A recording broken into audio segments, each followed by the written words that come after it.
The turkey was perfectly golden, the cranberry sauce glistened in its crystal bowl, and the tension at my parents' Thanksgiving table was thick enough to cut with the carving knife Dad wielded like a judge's gavel. "Sarah, could you pass the stuffing?" Mom asked, her voice carrying that particular edge of disappointment she'd perfected over the past 5 years. I handed her the dish, noting how she accepted it with the resigned air of someone doing me a favor by including me in family dinner. Around the table, my brother Marcus and his wife Jennifer exchanged knowing glances while their twin daughters played on tablets. Early rewards for good behavior, apparently. "So, Sarah," Uncle Tom said with forced cheerfulness, "still working from home?" "I work from several locations," I replied, spooning sweet potatoes onto my plate. "But yes, often from home." Dad made a sound somewhere between a snort and a sigh. "Working? That's generous." "Dan, please," Mom said but without conviction. "What?" Dad set down the carving knife with more force than necessary. "I'm just saying what everyone's thinking. 5 years ago, Sarah quit a perfectly good job at Morrison & Associates to start some website. 5 years later, she's still at home in her pajamas doing God knows what on a computer." "I don't wear pajamas to work," I said mildly. "That's what you focus on." Marcus leaned back in his chair, his real estate broker confidence filling the space. "Dad's got a point, Sarah. You're 34 years old. Most people have established careers by now. Hell, I made partner at my firm 2 years ago." "We know, Marcus," I said. "You mention it frequently." Jennifer jumped in, her voice syrupy with concern. "We just worry about your future, Sarah. What about retirement? Healthcare? What happens when Mom and Dad aren't around to support you?" "I pay for my own health care," I said quietly. "And I'm not living off Mom and Dad." "But you're not exactly thriving either," Mom said, reaching for her wine glass. "Mrs. Henderson asked me last week what you were doing these days. I had to tell her you were between opportunities." I was mortified. "I'm not between opportunities. I have a company." "A company," Dad repeated, loading the word with skepticism. "With employees? An office? Revenue? Or is it just you in your apartment doing your little online thing?" The phrase hung in the air, little online thing. The dismissive label they'd assigned to my work years ago when explanation became pointless. "We're just concerned," Aunt Marie said gently. "You were such a bright girl. Stanford MBA, top of your class. You could have done anything. And instead she's wasting her potential," Marcus finished. "Look, I get wanting work-life balance. But you took it too far. You've basically opted out of adulting." The twins giggled at their tablets, oblivious to the intervention disguised as holiday dinner. I cut my turkey into precise pieces, letting the familiar criticism wash over me like background noise. "I brought pie," I offered. "Of course you did," Mom said. "You always contribute food. What you don't contribute is anything we can actually tell people about. Do you know how hard it is to explain to our friends that our daughter with an MBA from Stanford is, what? A hobbyist." "I'm not a hobbyist." "Then what are you?" Dad demanded. "Specifically, use your fancy business school vocabulary and explain to us what exactly you do that keeps you holed up in that apartment 16 hours a day." "I run a software company that develops." "Software," Marcus interrupted with a laugh. "Everyone with a laptop thinks they're running a software company. Do you have actual clients?" "Paying clients." "Yes." "How many?" I took a sip of water. "Several." "Several." Jennifer's sympathy had sharpened into something closer to judgment. "Marcus has 300 clients. That's a real business.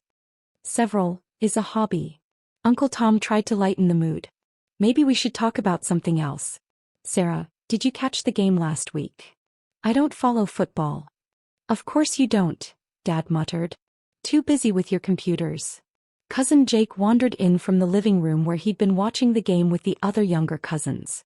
At 26, fresh from business school himself, he'd recently started at a consulting firm and spoke about it with the zealous enthusiasm of the newly converted to corporate life. "Aunt Sarah," he said, settling into an empty chair, "my firm is hiring. I could probably get you an interview. It's entry-level, but with your experience, well, your old experience, you might be able to start at associate level." "That's thoughtful, Jake, but I'm not looking for positions." "Because you're committed to your current path?" he asked, his tone suggesting he knew the answer. Because I already have a position. Doing your little online thing, Dad repeated as if the phrase itself was evidence of my failure. Marcus leaned forward, switching to his concerned big brother voice.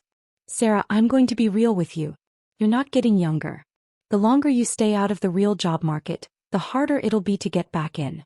Your resume has a 5-year gap now. That's a red flag to any serious employer. I don't have a gap. I've been working. But not in any verifiable way, Jennifer added. No references from supervisors, no clear career progression. Just this vague, I run a software company claim that nobody can actually validate. Oh, for heaven's sake. Mom set down her fork with a clatter. Can we please just be honest? Sarah, you're unemployed. You have been for 5 years. We love you, but we're not going to keep pretending this is a career. It's time to grow up and rejoin the real world. The table fell silent. Even the twins looked up from their tablets, sensing the shift in energy. I am in the real world, I said quietly. Just not the one you recognize. That's called delusion, Marcus said. When your version of reality doesn't match actual reality, that's a problem. Do you pay taxes on this company? Dad asked suddenly. Yes. How much? Ballpark. I met his eyes. I'd rather not discuss my finances at Thanksgiving dinner. Because there's nothing to discuss, he concluded. Sarah, I'm your father. I want what's best for you. And what's best for you is stability. A real job. Benefits. A 401k. Maybe meet someone, settle down. Not this. Whatever this is. I'm settled. You're stagnant, Mom corrected. There's a difference. Aunt Marie tried again. What about volunteering? Even if you don't want a traditional job, you could do something meaningful. Habitat for Humanity literacy programs. I do meaningful work, I interrupted, keeping my voice level despite the tightness in my chest. But what is it? Jennifer pressed. Specifically, what do you actually do? I develop artificial intelligence solutions for healthcare systems. The table stared at me. You develop. Marcus laughed. AI for healthcare. So you're saying you compete with IBM and Google and Microsoft? In certain niches, yes. The laughter spread around the table. Not cruel but patronizing, the kind reserved for children who claim they'll be astronauts. Sweetie, Mom said, her voice dripping with gentle condescension, those are billion-dollar companies with thousands of employees. You're one person in an apartment. That's not competition.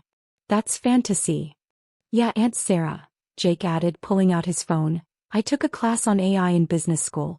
The barrier to entry alone requires massive capital investment and specialized talent. Unless you've got a few million in funding and a team of PhDs, you're not actually in that market. I have both, I said simply. Dad shook his head. Now you're just making things up. Where would you get funding? Who would invest in someone with no track record? I had a track record. 5 years ago at Morrison & Associates, I was the lead analyst on 3 successful tech acquisitions. The investors I pitched remembered that work. But you left Morrison, Marcus pointed out. You walked away from that credibility. I walked away to build something. But what? Mom's frustration was boiling over now. What did you build? Show us. Prove to us this isn't just some elaborate excuse for unemployment. Before I could respond, Jennifer jumped in. You know what this sounds like? Those people who join MLMs and call themselves entrepreneurs. They're technically running a business, but really they're just losing money and alienating friends. I'm not in multi-level marketing. But you're doing something just as disconnected from reality, Dad said. Sarah, I'm going to be brutally honest because someone needs to be. You're embarrassing this family. Mrs. Henderson isn't the only one asking questions. Everyone wants to know what happened to the brilliant Stanford girl. And all I can tell them is that you're at home playing on computers. My work isn't play. Then show us. Mom's voice cracked. Show us something real. A paycheck stub. A client letter. An office. Anything that proves this isn't just an elaborate avoidance of adult responsibility. The room went quiet except for the football game playing in the background and the soft chimes from the twins' tablets. Uncle Tom cleared his throat. Maybe we should have pie. No, Dad interrupted. This has been building for 5 years. We've been patient. We've been supportive. We've smiled and nodded while Sarah threw away her future. But patience has limits. He turned to me, his face hard with disappointment. I'm your father. I paid for Stanford. I believed in you. And this is what you did with that investment. You became a recluse who makes up stories about competing with Google. I don't compete with Google directly. We operate in specialized verticals. Stop, Marcus said. Just stop with the jargon. If you really had a successful company, we'd know about it. There'd be evidence. Press coverage. Something. There is press coverage. Jennifer laughed. Where? Some tech blog with 50 readers. Various publications, I said carefully. Name one, Jake challenged, his phone ready. Give me one publication that's covered your company, and I'll look it up right now. I hesitated, knowing where this would lead but unable to avoid it without seeming evasive. Forbes has covered us several times. The table erupted in laughter. Genuine full-belly laughter that made the twins look up in confusion. Forbes, Marcus gasped between laughs. Oh, that's perfect. Forbes has covered your company. Right. And I'm sure Fortune 500 just called about putting you on their list. This is sad now, Jennifer said, her laughter fading into pity. Sarah, do you actually believe these delusions? Have you considered talking to someone? A therapist maybe? Mom's eyes filled with tears. My daughter needs therapy because I failed her somehow. Because I didn't push hard enough for her to stay grounded in reality. This isn't your fault, Aunt Marie assured her. Sometimes people just lose their way. I haven't lost anything, I said quietly, but no one was listening. Dad stood up, his chair scraping against the hardwood. I can't do this anymore. I can't sit here and pretend this is okay. Sir, you need help. Professional help. And until you're willing to admit you have a problem, I don't think these family dinners are productive. Dan, don't, Mom started. No, Sarah needs consequences. She needs to understand that this behavior isn't acceptable. We've enabled her for too long. Jake had been scrolling through his phone during the exchange. Suddenly his face went pale. He looked up at me, then down at his phone, then back at me, his expression transforming from confusion to shock. He said, his voice strange. Aunt Sarah, is your last name still Henderson from your marriage, or did you go back to Morrison? I kept Henderson, I replied. Why? And your company, it's called years.I Solutions? The table went quiet at his tone. Yes, I confirmed. Jake's hands were shaking slightly as he held up his phone. And, this is you? He turned the screen toward the table. There, in high resolution, was my face on the cover of Forbes magazine. Not a small feature buried in the business section. The cover. The actual cover. The headline read, Sarah Henderson, the 34-year-old CEO who revolutionized healthcare AI. Below that, in smaller text, how one woman's algorithm is saving 10,000 lives per day. And at the top, in the magazine's signature red banner, CEO of the Year. Nobody moved. Nobody breathed. Jake scrolled down with a shaking finger, reading aloud from the article. Sarah Henderson, founder and CEO of years.I Solutions, has achieved what industry giants like IBM and Google have been attempting for over a decade. A truly effective AI diagnostic system that works across socioeconomic barriers and healthcare systems. His voice cracked slightly. Her company, founded 5 years ago with $22 million in venture capital. $22 million? Marcus interrupted weakly. Jake continued reading, his voice gaining strength from shock. Has grown to a valuation of $3.8 billion as of Q3 this year. With over 400 employees across 3 continents, years.I Solutions has become the fastest-growing healthcare technology company in the world. He scrolled further. Henderson's diagnostic algorithm, which she developed during her time at Morrison & Associates but refined after founding years.I, has been implemented in over 2,000 hospitals worldwide. The system catches early-stage diseases that human doctors miss, reducing misdiagnosis rates by 47% and catching critical conditions an average of 6 months earlier than traditional methods. The only sound was Jake's voice and the distant football game. The impact has been particularly significant in underserved communities, he read. Henderson insisted on a pricing model that makes the technology available to rural and low-income healthcare facilities at minimal cost, subsidized by premium rates for major hospital systems. This approach has brought cutting-edge diagnostic capability to regions that previously had limited access to specialist care. He looked up, his eyes wide. There's more. A lot more. About the funding rounds, the technology, the partnerships with the World Health Organization. Let me see that, Dad said roughly, grabbing for Jake's phone. Jake pulled up more results, his voice almost frantic now. She's not just on Forbes. She's everywhere. Wall Street Journal called her the most significant healthcare innovator of the decade. Time magazine interviewed her. The New York Times did a profile. She was on CNBC's Disruptors list. She keynoted the Global Health Summit. Mom snatched her own phone with trembling hands. Within seconds her face had gone white. There's a video, she whispered. From TED. It has 12 million views. She pressed play. My voice filled the room, professional and clear, explaining in layman's terms how the diagnostic algorithm worked. The camera showed me on the famous red circle stage, completely at ease, gesturing to slides that illustrated patient outcomes. Our goal isn't to replace doctors, Video Me was saying. It's to give them a tool that catches what human attention might miss. A second set of eyes that never gets tired, never has a bad day, never brings unconscious bias to diagnosis. The video continued. We've caught over 3,000 early-stage cancers that would have been missed for months. We've identified heart conditions, rare diseases, neurological issues. All because our system looks at data patterns that human brains aren't wired to see. The TED audience applauded. Video Me smiled slightly, uncomfortably, clearly not enjoying the attention but enduring it for the message. The technology is only as good as its accessibility, Video Me continued.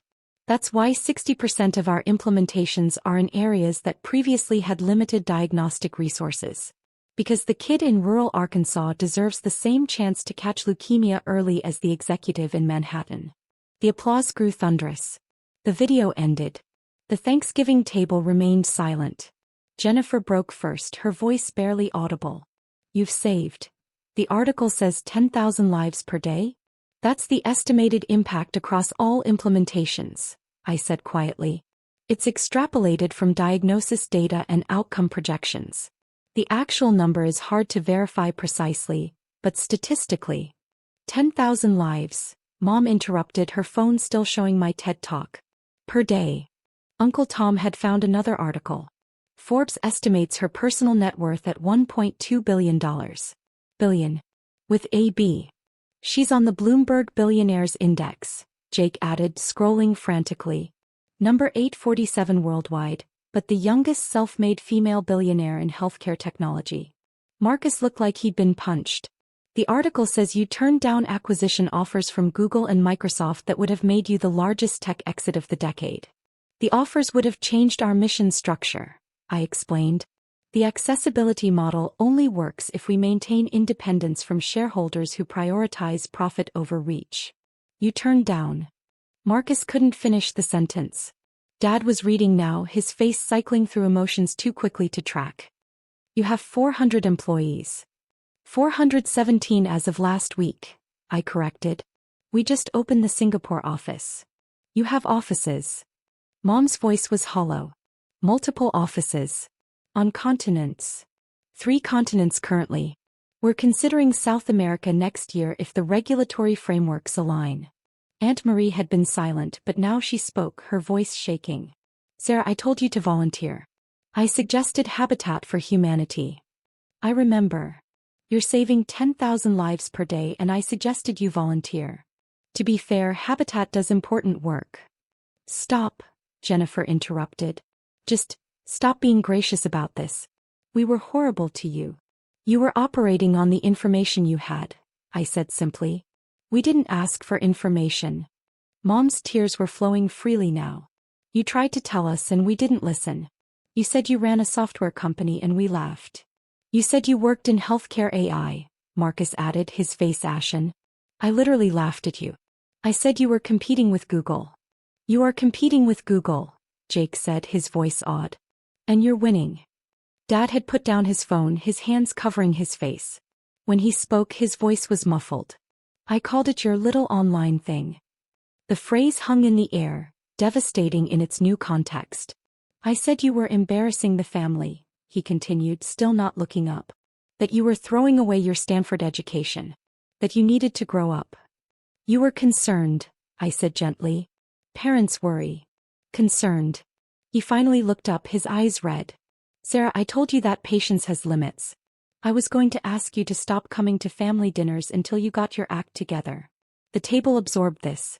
I developed an algorithm that identifies cancer, I said quietly. It's caught 3,000 cases early.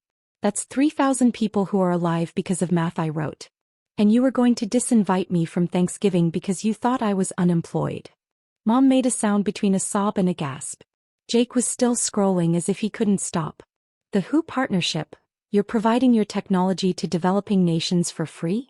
For minimal implementation costs, I corrected. They pay for hardware and training. The software licensing is subsidized by our premium clients. You're providing billion-dollar technology to poor countries essentially for free, he clarified. It's the right thing to do. Disease doesn't care about economics. The Forbes article says you personally donate 80% of your salary to fund these implementations, Uncle Tom read. You're a billionaire who lives like someone in an apartment working on computers, I finished. Because the money isn't the point. The impact is the point. Jennifer was scrolling through photos now. Images of me at the Global Health Summit, shaking hands with the Director General of the WHO, speaking at medical conferences, touring hospital implementations in rural India. You met the UN Secretary General, she said numbly. Twice. The first meeting was about expanding implementation in conflict zones. The second was about, you're on a first-name basis with the Secretary General of the United Nations, Jennifer interrupted, and I told you to get a real job. You have a real job, I said. Marketing director at Marcus's firm. That's real work. Don't, Marcus said harshly. Don't be kind about this. We don't deserve kindness. You're my family. I love you. We called you delusional, he said. I said you needed therapy for your delusions. And you're CEO of the year. You're revolutionizing medicine. You're saving tens of thousands of lives. Aunt Marie was crying openly now. When you said Forbes covered you, we laughed. We actually laughed. It was an understandable response given your frame of reference, I said. Stop being so damn understanding. Mom's voice was sharp with self-directed anger. We were cruel. We were dismissive. We didn't just misunderstand, we didn't even try to understand. You told us what you were doing and we decided it wasn't worth our attention. The twins had abandoned their tablets, watching the adults with wide, confused eyes. One of them tugged Jennifer's sleeve. Mommy, why is everyone crying? Jennifer pulled her daughter close, her own tears falling. Because we made a big mistake, baby. A really big mistake. Dad stood abruptly, walking to the window. His shoulders shook. After a moment, Mom joined him and they stood together, not touching, both staring out at the November afternoon. Jake was still scrolling, his voice almost frantic with the need to catalog his discoveries. You have patents. 17 patents on diagnostic algorithms and healthcare AI implementation. You've published papers in JAMA and the New England Journal of Medicine. You're cited by researchers worldwide. The academic work helps validate the technology to skeptical medical boards, I explained. You're 34 years old, he said wonderingly. I'm 26 and I thought I was successful because I got hired at a consulting firm. You're 34 and you've changed medicine. You are successful, Jake. Everyone's path is different. Don't patronize me, he said, but gently. I can't. I don't even know how to process this. I offered you an entry-level job. You could buy the company I work for with your quarterly earnings. I'm not interested in acquiring consulting firms. He laughed, a slightly hysterical edge to it. Of course you're not. You're interested in saving lives.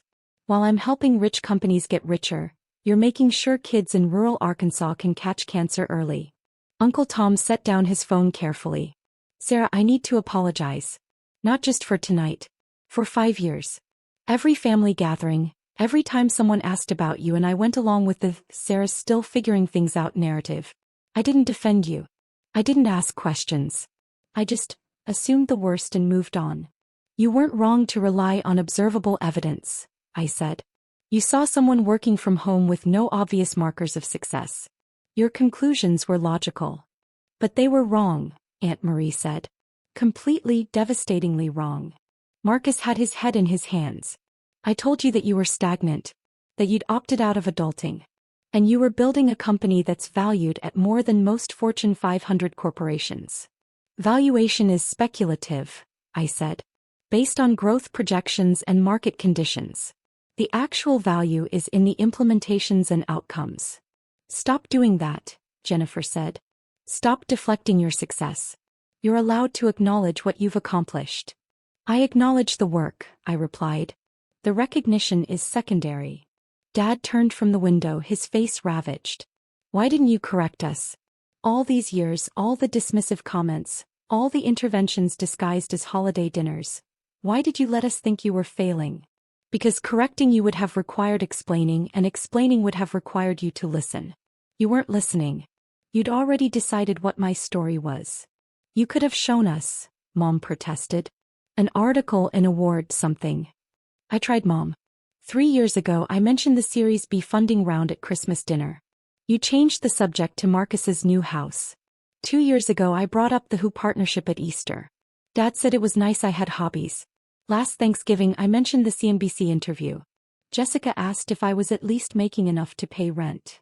The specifics landed like physical blows. You tried to tell us, Marcus said slowly. Multiple times. And we shut you down every time. You weren't interested in details that didn't fit your narrative, I said simply. I was the family disappointment. That role served various purposes for different people. Changing it would have required effort nobody wanted to make. That's not true, Mom started. It is true, I interrupted gently. Jessica needed me to be less successful so she could be the accomplished daughter. Marcus needed me to be the cautionary tale to justify his choices. Dad needed me to be the failure to validate his beliefs about proper careers. Mom needed me to be the problem to focus on instead of her own dissatisfactions. The silence was absolute. That's not fair, Dad said weakly. It's completely fair. I'm not angry about it. I'm just stating what was obvious to anyone paying attention. My role in this family was to be the person who screwed up. When I wouldn't cooperate by actually screwing up, you decided to believe I had anyway. Jennifer was reading another article, her voice shaking. There's a profile in Fortune from 6 months ago. They interviewed your employees. Every single person said you're the best leader they've ever worked for. One woman said you personally paid for her mother's cancer treatment when insurance denied the claim. That's not relevant to the discussion, I said. It's completely relevant. Jennifer's voice rose. We thought you were a selfish recluse who'd opted out of society. You're the opposite. You're so focused on helping others that you don't even acknowledge your own accomplishments. Jake had found video of a panel discussion. This is from the World Economic Forum. The one Dad said was for people who talk about solving problems instead of solving them. I didn't attend that one, I said quickly. They invited me to speak, but I had implementation deadlines. You turned down Davos, Jake said flatly. You were invited to speak at the World Economic Forum, and you said no because you had work to do. It was the right priority decision. You're insane, Marcus said, but with a rather than criticism. You're absolutely insane. Do you know what I would give to speak at Davos? What anyone would give for that platform. I know what I'd have to give up, I replied. 3 days of implementation work. 3 days when we could be installing systems that catch diseases. The platform wasn't worth the cost. Mom sank into her chair, her phone displaying my Forbes cover. You're the youngest self-made female billionaire in healthcare. And you live in a 2-bedroom apartment. It's a nice apartment. Good light for working. Sarah, she said, her voice breaking, you could buy anything. Go anywhere. Do anything. And you choose to work 16-hour days from an apartment. Because the work matters more than the lifestyle. But don't you want? She gestured helplessly. Something, recognition, comfort, a life. I have a life. It just doesn't look like what you expected. Dad returned to the table, moving like an old man. I told you to get a real job. You have the most real job at this table. You're the only one doing anything that actually matters. Real estate matters, I said. Marketing matters. Consulting matters. Different work serves different purposes.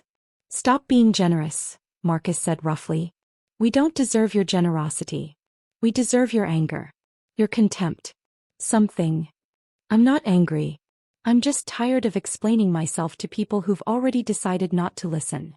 Uncle Tom spoke quietly. Are you going to keep coming to family dinners? I considered the question. Around the table my family waited, their faces showing various stages of shock, shame, and something that might have been hope. I don't know, I said honestly. These gatherings haven't been enjoyable for me. They've been endurance tests where I'm repeatedly told I'm failing at life while I'm actually saving lives. I'm not sure that's a dynamic worth maintaining. We'll change, Mom said quickly. We'll listen. We'll ask questions. You'll be awkward and overly interested and treat me like a stranger, I finished. Because that's what happens when you discover someone isn't who you thought they were. The relationship has to rebuild from scratch. Then we'll rebuild it, Dad said. If you'll let us. I looked at him, at all of them, seeing the genuine remorse and confusion. They meant well. They always had. Their cruelty hadn't been intentional. It had been the inevitable result of judging without understanding. Maybe, I said finally. But it has to be different. I won't come to dinners where I'm treated like a project or a problem. I won't explain myself over and over to people who've decided I'm a failure regardless of evidence. If we rebuild, it has to be as equals who respect each other's choices even when we don't understand them. Yes, Mom said immediately. Whatever you need. I don't need anything from you, I said gently. That's what I'm trying to explain. I don't need your approval or understanding or support. I have a life that works for me. I have work that matters. The question is whether you can accept that without trying to fix or change or mold me into something more comfortable for you. The room fell silent again, each person absorbed in their own reckoning. Jake spoke suddenly. The article says you're planning to open source parts of the diagnostic algorithm. That competing companies could use your work to develop their own systems. Next quarter, I confirmed. The basic diagnostic framework will be available under a Creative Commons license. Anyone can use it, improve it, build on it. You're giving away your competitive advantage, he said, stunned. I'm expanding the impact. If 10 companies use our framework to build diagnostic tools, that's 10 times more lives saved. Competition isn't the goal. Health outcomes are the goal. You really don't care about the money, Jennifer said wonderingly. The articles made it sound like PR spin, but you genuinely don't care about being a billionaire. I care about having resources to fund implementations. The personal wealth is incidental. Marcus laughed, a broken sound. Incidental. She calls being a billionaire incidental. It is, I insisted. If all the money disappeared tomorrow but the diagnostic systems kept running, I'd consider that a complete success. The wealth is a tool, not a goal. Dad was crying now, silent tears running down his face. I failed you. No, you didn't. You raised a daughter who got a Stanford MBA and used it to build something meaningful. That's not failure. I didn't support that building. I actively discouraged it. You didn't understand it. That's different from failure. Stop being so kind, he said roughly. I don't deserve your kindness. None of us do. Kindness isn't about deserving, I said. It's about choosing how to relate to people even when they've hurt you. The doorbell rang. Late arrivals for dessert, relatives who'd spent the day with other family branches. Uncle Chin, Grandma Morrison, Aunt Beatrice and her husband, 3 cousins I barely knew. They entered with the boisterous energy of people who hadn't participated in the earlier intervention, greeting everyone warmly, complimenting the decorations, commenting on the game. Grandma Morrison hugged me tight. Sarah, I saw you on the news last week. That CNBC interview about healthcare accessibility, magnificent work, darling. The room froze. You knew? Mom asked faintly. Of course I knew. Grandma looked around, confused by the strange energy. I've been following Sarah's company since she started it. Why do you think I invested in the Series A round? Another bomb dropping. You invested? Dad said. $2 million, Grandma said proudly. Best investment I ever made. Not because of the returns, though those have been excellent, but because I knew Sarah would do something important with it. She smiled at me. You've exceeded every expectation, darling. I tell everyone about my granddaughter who's revolutionizing medicine. Everyone. Mom repeated weakly. Everyone who'll listen. I'm quite insufferable about it at my bridge club. Grandma settled into her chair, oblivious to the tension. I assume you've all seen the Forbes cover? CEO of the Year at 34. Her grandfather would have been so proud. Uncle Chen, who'd been surveying the room with his usual sharp perception, spoke quietly. They didn't know, did they? Grandma's smile faded. Didn't know what?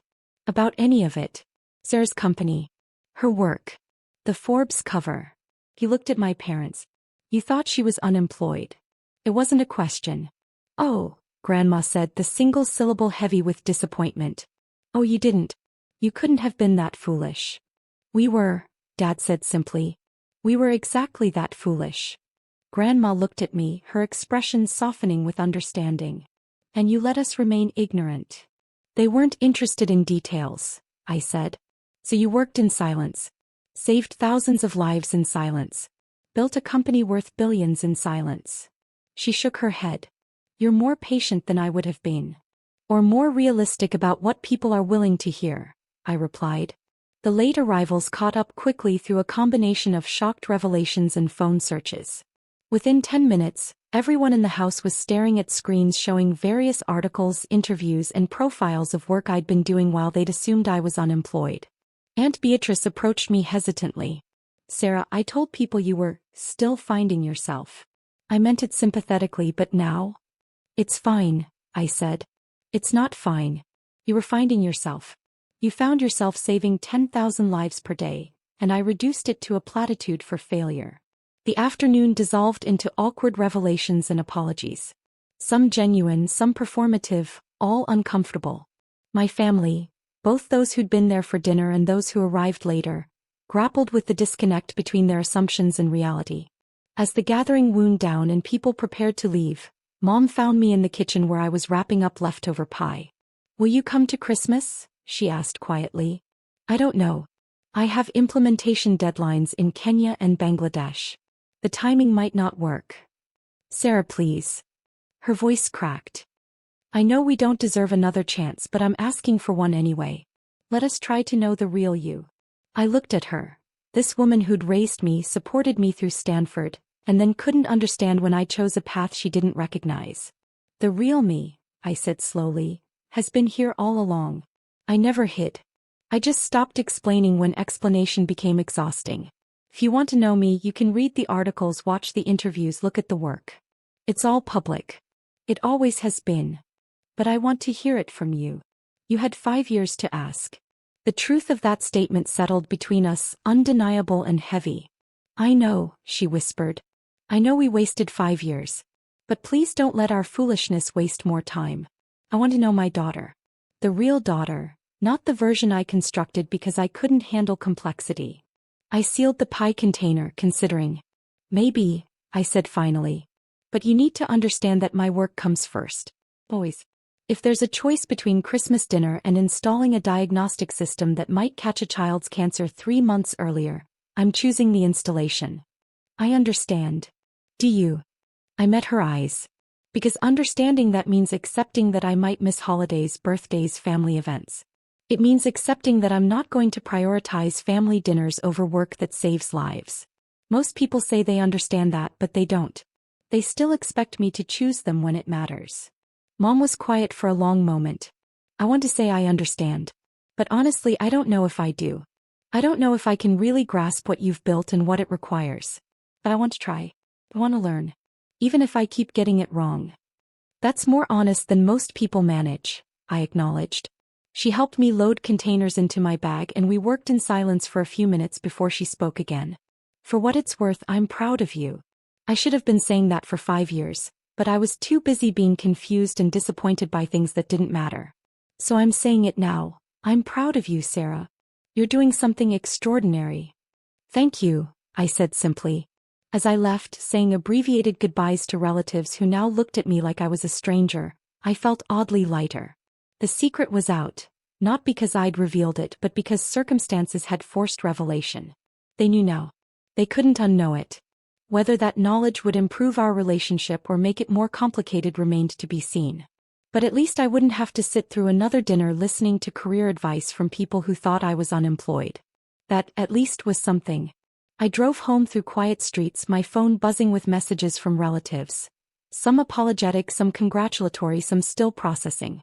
I'd answer them eventually with the same patience I'd shown at dinner. But for now I had work. Always work. The Kenya implementation needed final testing. The Bangladesh training protocols required review. The open-source framework needed documentation before next quarter's release. Somewhere in the world, a diagnostic system I designed was analyzing patient data, searching for the subtle patterns that indicated disease. It would work through the night, tireless and precise, catching conditions that human eyes might miss. 10,000 lives per day, the article said. 10,000 people who would get diagnoses earlier, treatment sooner, better outcomes. That was worth missing Thanksgiving dinner. It was worth 5 years of family misunderstanding. It was worth the Forbes cover and the awkward revelations and all the complicated relationship repairs that would come next. The work was worth it. It always had been.